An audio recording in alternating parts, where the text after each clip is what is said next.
கொழும்பு தமிழ்ச்சங்க அறிவோர் ஒன்று கூடல் நிகழ்வு சிரேஷ்ட ஊடகவியலாளர் வீரகத்தி தனபாலசிங்கம் தலைமையில் நடைபெற்றது. பாராளுமன்ற தேர்தலுக்கு பின்னர் தமிழர்களின் அரசியல் நிலை, பெண்களின் பாராளுமன்ற பிரதிநிதித்துவம் ஆகிய தலைப்புகளில் கலந்துரையாடல்கள் நடைபெற்றன.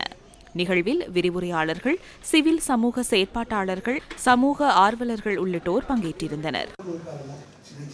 இந்தியாவுக்கு அவர் அடுத்த கிழமை செல்லவிருக்கிறார். இந்த நேரத்திலே அவர் இந்தியாவில் போய் சொல்லப் போவது என்ன? நான் தமிழ் கட்சிகளுடன் பிரதிநிதியுடன் பேசினேன்.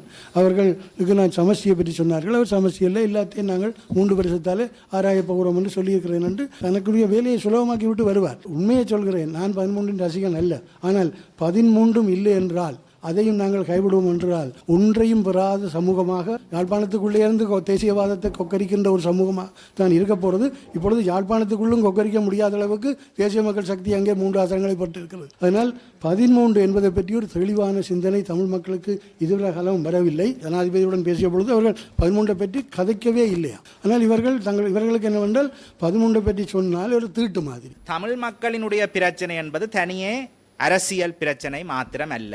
அப்ப இந்த திருப்பி நாங்கள் ஐக்கியப்பட வேணும் என்று சொல்லிக்கலையும் திருப்பவும் என்ன அந்த ஐக்கியத்துக்கு முன்னிறுத்தப்படுது?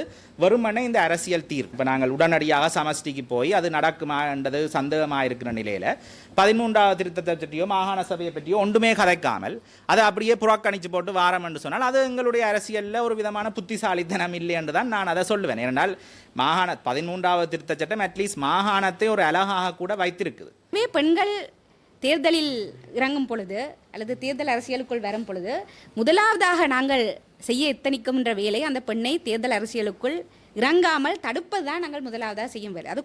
எனவே எமது சமூகத்தில் பெண்கள் ஒரு குடும்ப கட்டமைப்பிலோ ஒரு சமூக கட்டமைப்பிலோ வழக்கமாக பெண்களுக்கு அந்த நிதி வளம் என்ற விடயம் மிகவும் நான் இருக்கின்றேன் ஆண்களுடன் கம்பியாவன் நீக்கம் மிகவும் குறைவாகவே காணப்படுகின்றபடியினால் தேர்தல் அரசியலுக்குள் வருகின்ற பெண்களுக்கும் அதுவும் ஒரு முட்டுக்கட்டையாக இருக்கின்றது.